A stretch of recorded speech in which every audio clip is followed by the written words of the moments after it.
Hello everyone, welcome to Amrita's monthly current affairs series, and we're starting with the July month of art and culture. So starting with the first one, that is Natesha Sandstone Idol. So Natesha Sandstone Idol, this is the sandstone idol which was basically from the Gurjara Pratihar dynasty that ruled from 9th and 10th century. Okay, somewhere in East and West India, whole spectrum we'll see. So why it's in the news? Basically, this was basically stolen from India in 1998 and currently returned to India recently. So it's a sandstone art from the Pratihara style of architecture in Rajasthan, and that's all you need to remember. Coming to this Gurjara Pratihar dynasty, it's a medieval India topic, and you need to prepare it holistically. And if you have not prepared ancient medieval India, that provides you a context to prepare this as well. Okay. So Gurjar Pratihara dynasty, you can prepare these things. For example, administrative perspective, something like that. For example, the provinces were known as the Bhukti, which were headed by the Uparika, that was the governor. District were known as the Mandala or Vishaya, which were headed by the Vishayapati. Okay, so these are the few things you can remember. Then you can see the extent of the Gujarat Pratihara. They were having a tripartite struggle with Rashtrakuta and the Palas from this area. Okay, so these were the details, some of the details you need to remember. Mihir Bhoj was a very famous rural of this Gujarat Pratihara. Okay, right.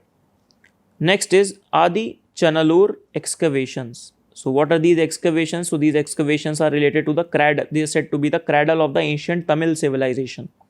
Okay, so the capital of the earlier Pandyan kingdom, located in the Thodukudi in Tamil Nadu. So actually this excavation started in 2015, and recently also um, excavation started in the some other places. So they have found many burial this many urns they have found, many pots they have found. So these are being there. Okay. Next one is Mongolian Kanjur. Mongolian Kanjur. So Kanjur basically means concise orders. So these are basically the canonical text from the Buddhism. Okay, so very important religious text from Mongolia related to the Buddhism, and in India, why they are in the news basically. So they are in India under the National Mission for the Manuscript. We have reprinted this 108 volumes of the this Mongolian Kanjur. So basically, the idea is the restoration of these texts, helping these country in the restoration of this text, creating a part of a soft power or cultural diplomacy between India and the other countries. Okay, so the publication will act as a symbol of cultural harmony and all these things. Next is Bon Bibi. So she is basically the tribal god, I can say, we will say. So tribal god, she is being revered as the one who protects the people who live in these forests. People in the Sundarban forest who are living very nearby the wildlife, for example tigers, in the mangroves many different crocodiles, and all these people are there, all these animal species are there. So they believe that this deity basically helps them to survive in such climate. So it was being discussed in the concept in the context of the Amphan cyclone. So Amphan cyclone came in West Bengal. We all have seen the basically the horrors of the Amphan cyclone. So very windy, a lot of water, and a lot of destruction being caused by Amphan.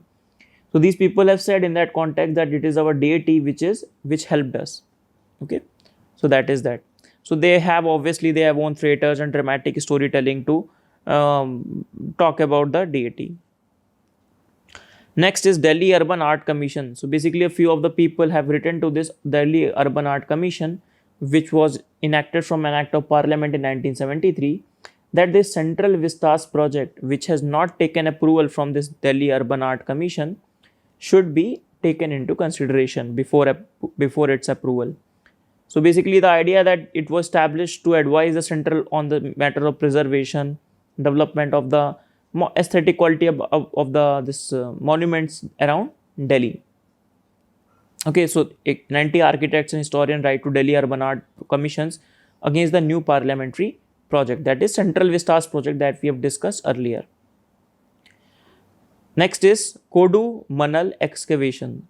So these excavations are taking place near the river, that is Noyal River, near which is a tributary of the Kaveri River. So basically, these excavation are related to the megalith culture. Megalith believe in the afterlife. Okay, so that's it. Megalith, which Indus Valley civilization site is related to the megalith?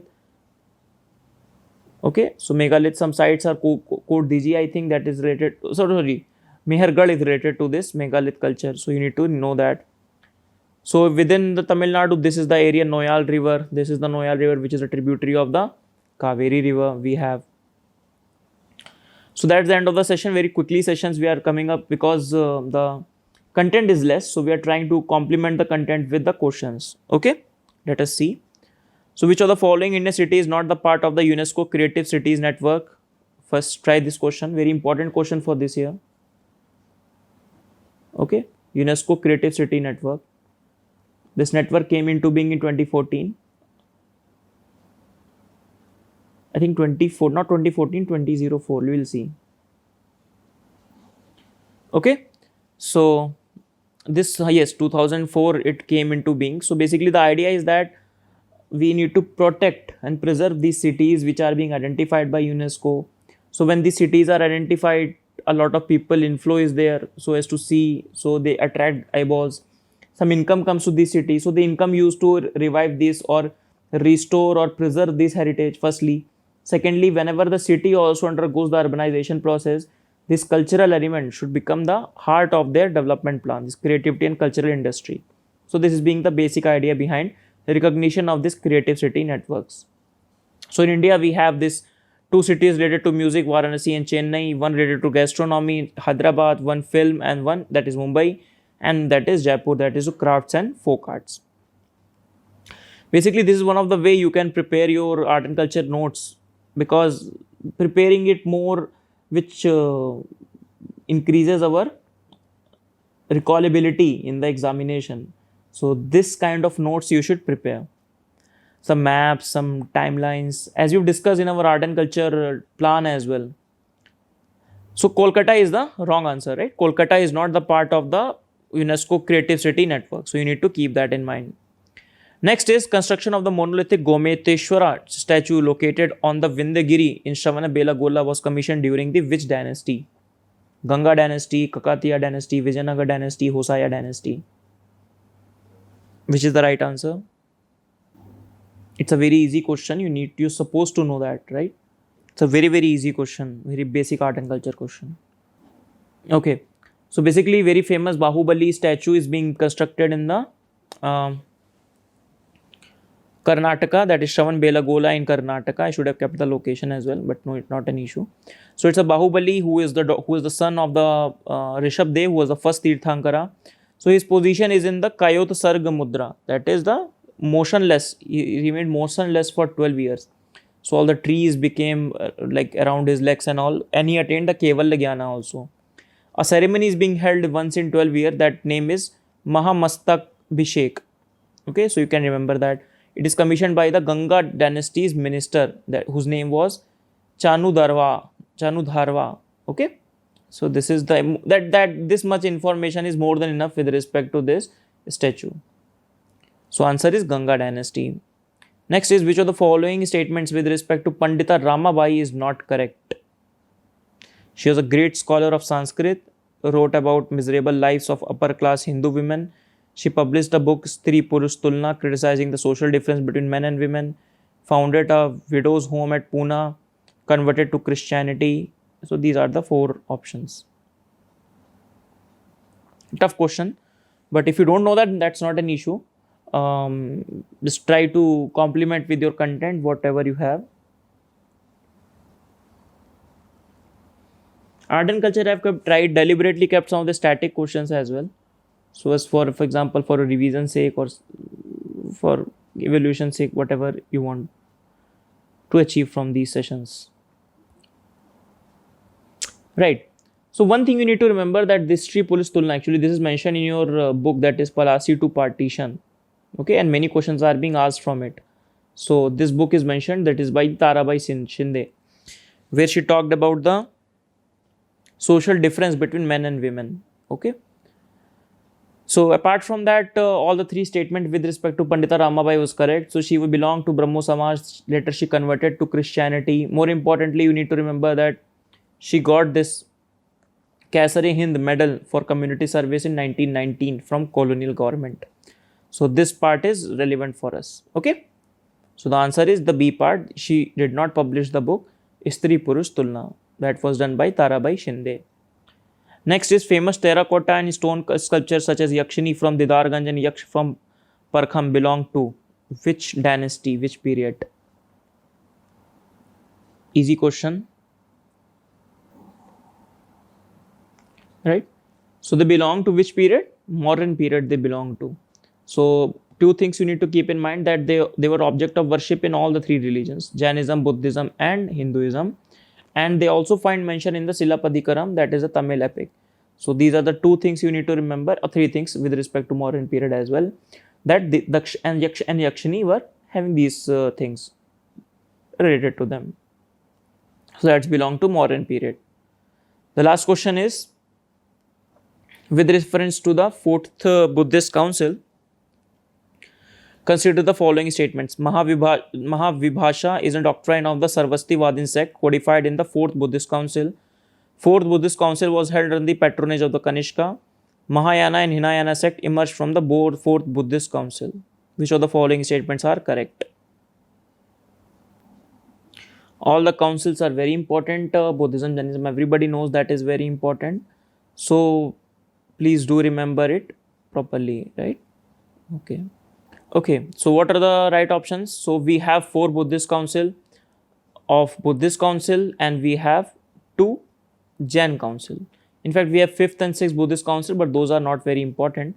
So you need to remember Rajgir, Vaishali, Patliputra, Kashmir. Then in the Jainism, we have Patliputra and Vallabhi. You can remember it like that as well. So you can make any mnemonics or any shortcuts to remember, but at the end of the day, you need to know. With respect to map also, so you can see where all the these councils have taken place. Okay, so the 4th council have taken place in the Kashmir, and that was our subject of the question as well.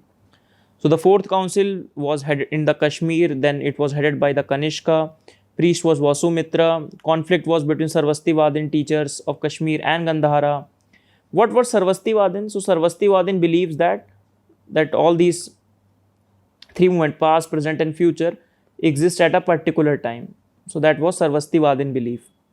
While on the other hand, we have Mahayana sect, which talked about this, or these are the basically Hinayana sect. Majorly, these were the major classification among these two.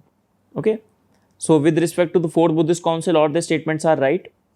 So this Sarvastivadins, Mahavibhasha, what got codified in the 4th Buddhist council, firstly, it was held under the patronage of Kanishka, we know.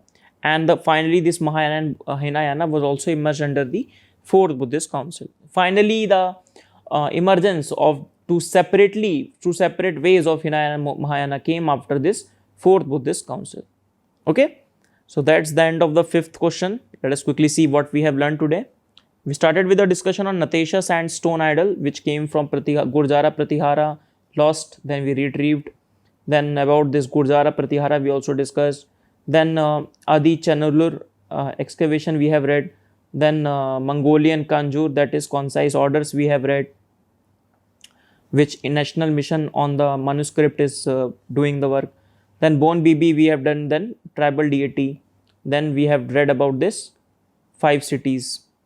Then the questions, that is UNESCO Creative City Network. Then Gometeshwara statue we have read. Then we have read about Pandita Ramabai, then modern period, that is Yakshini, and finally the 4th Buddhist council.